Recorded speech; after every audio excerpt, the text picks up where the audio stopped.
Hi there, welcome to my YouTube channel. So today I wanted to just quickly touch upon legal considerations that investors who invest in crypto must be aware of before they actually invest in cryptos.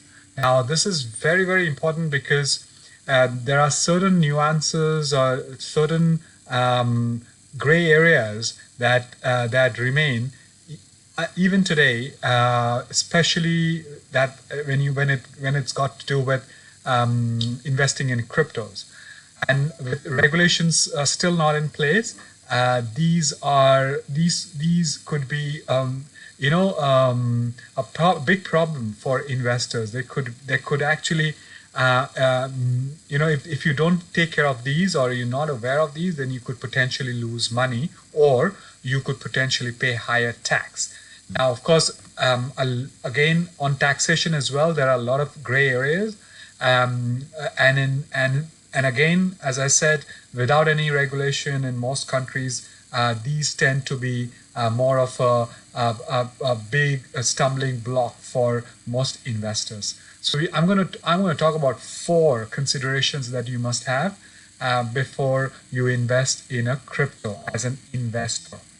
So we'll dive in. Before we do that, as usual, please like my videos. Please subscribe to my channel. Please comment on my videos so that I know what exactly you're looking at and I can then craft out a video based on your requirement. Please press or click or smash that notification bell so that you are informed every time I upload a new video. And please share my videos. Share my videos with people who you think would benefit from my research and from my insights. So without further ado, let's dive in.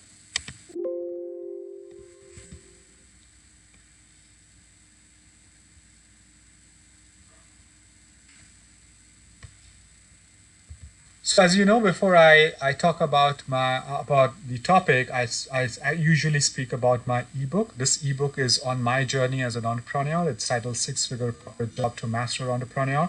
In this ebook, I've spoken about the time back in 2010 when I quit my 6-figure globe-trotting corporate job. So I've spoken about, actually started the ebook with my preparation while I was still in the job. My preparation on how I could potentially become a successful entrepreneur. I've also spoken about the challenges I faced on the path to an entrepreneur while I was an entrepreneur, and I also spoken about how I overcame those challenges. Now, I would reckon that a lot of you who are in full-time day jobs, or you probably unfortunately have, out of your jobs for whatever reasons, and you would be looking to becoming an entrepreneur. So with all you guys in mind, I put down 3 worksheets in this ebook where you could answer certain questions and get points so that you could gauge where you stand in terms of your preparedness as an entrepreneur. I have also scored myself based on my mindset back in 2010, and you would get to know how much I scored. You will also know how successful I am today as an entrepreneur with two companies, one in Singapore, the other one India, and representations in the US markets. Now, all these things that I just spoke about, the ebook, you can get it for totally free of charge. It's available on my website. The URL is currently flashing on the screen. I'll put down the URL in the description box below. Click on it, go to the page, put down your name and email address, and the link to download the ebook will be emailed to your inbox. I hope you like the ebook. Do give me your honest feedback.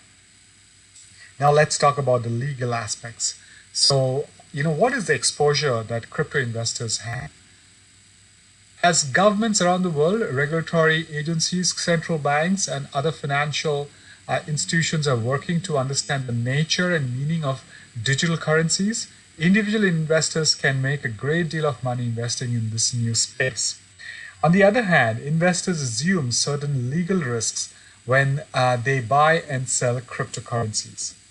While digital currency might be easy to confuse for conventional electronic money, it is not the same. Similarly, it is unlike unconventional cash currencies because it cannot be physically owned and transferred between parties. Much of the murkiness of the digital standing of digital currencies due to the fact that the space has only recently become popular as compared to more traditional currency and payment systems. Let's talk about the first challenge, legal challenge that you might encounter. So, treating cryptocurrency as a property.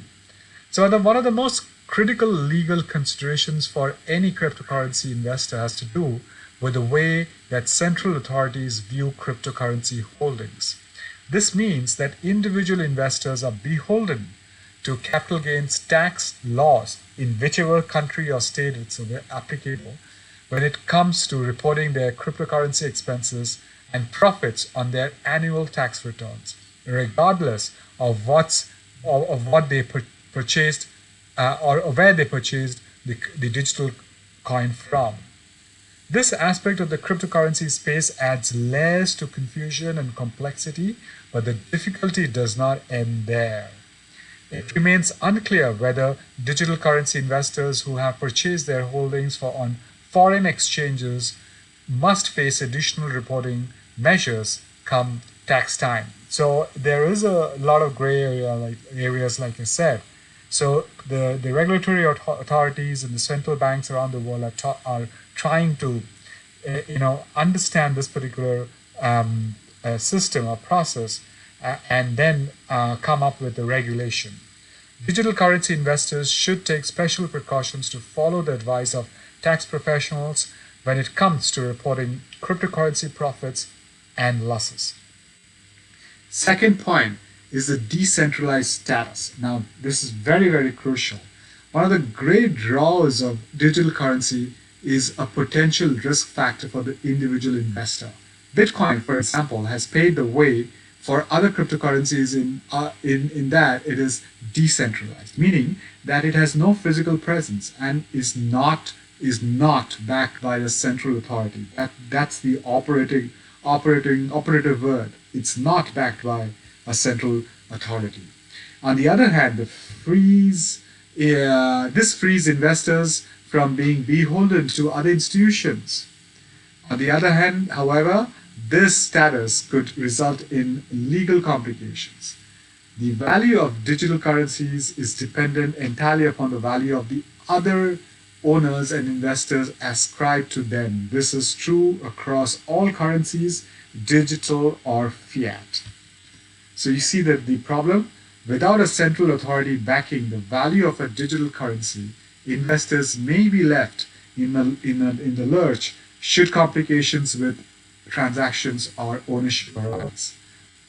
Another potential risk associated with cryptocurrency as a result of the decentralized status has to do with the particulars of transaction. In most other transaction, currency with a physical presence changes hand. In the case of digital money or electronic money, it does not, and hence a trusted, physical presence is not there at all. So that actually creates that particular problem in digital currency when you actually convert them into fiat currency. So you need to have those transactions in place and should be able to report to the tax authorities as and when you make profits. The third point is the registration and licensing of crypto businesses. A growing number of businesses are taking advantage of digital currencies as a form of payment. As in other financial areas, businesses may eventually be required to register and obtain licensure for particular jurisdiction and activities. However, due to the digital currency's complex and evolving legal status, this area is significantly less clear for businesses operating in the crypto market. Yes, there's another area where it's gray still. Companies that only accept cryptocurrencies, for example, may not need to register or obtain licenses at all. On the other hand, they may be required to submit a special consideration depending upon their jurisdiction. The onus of responsibility falls on business owners and managers to ensure that they follow proper legal procedures for their operations at both the legal and state levels across countries. So that's the problem with registration and licensing of crypto businesses. And the last point is fraud and money laundering. This is a widespread belief that cryptocurrencies provide criminal organizations with a new means of committing fraud, money laundering, and a host of other financial crimes. This may not directly impact most cryptocurrency investors who do not intend to use this new technology to commit such crimes. However, investors who find themselves in the unfortunate position of being a victim of financial crime do not likely have the same legal options as traditional victims of fraud. This issue also relates to the decentralized status of digital currencies. When a cryptocurrency exchange is hacked and customers' holdings are stolen, for instance, there is frequently no standard practice or operating procedure for recovering the missing fund. Digital currency investors thus take a certain amount of risk by purchasing and holding cryptocurrency assets. Hence, developers and startups related to digital currency have focused such a great deal of attention on the security. So that is a good heartening aspect of digital currency. And startups in this particular area. So how you actually take care of the coins and the digital assets security is very, very important. So to summarize, at this particular moment, before the regulations are in different countries, there are a lot of gray areas in investing to cryptocurrencies. You must be aware of those gray areas, and hence I thought I'll do a video on that. These are the 4 points that you must keep in mind before you put in your monies into investing in cryptocurrency. I hope this was useful to you. I will also direct you to a video which I did some time ago on 5 aspects that you must consider before you invest in cryptocurrencies. I would put the link to that video on the card above. Go take a look at it. This video and that video, these two videos will be useful before you actually go ahead and invest in cryptocurrency. So, thank you very much. Thank you for listening to me. As you know, my name is Saurav Mukherjee. I'm a digital technology marketing leader with about 20 years of global experience.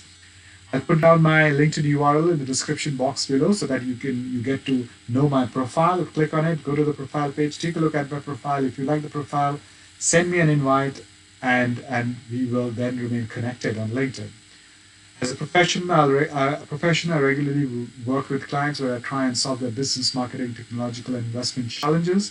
If you're looking to engaging me as a consultant in your company, please drop me a line on LinkedIn, or you could write to me on the contact page of my website. I'll put down the link to the contact page of my website in the description box below. Then we can engage and communicate and see how we can work together. So, as I wrap up this particular video, please like my videos, please subscribe to my channel, please smash that notification bell, please comment on my videos, and please share my videos. So until next time, you do take care of yourselves, stay safe and stay healthy, and I shall see you soon. Bye-bye.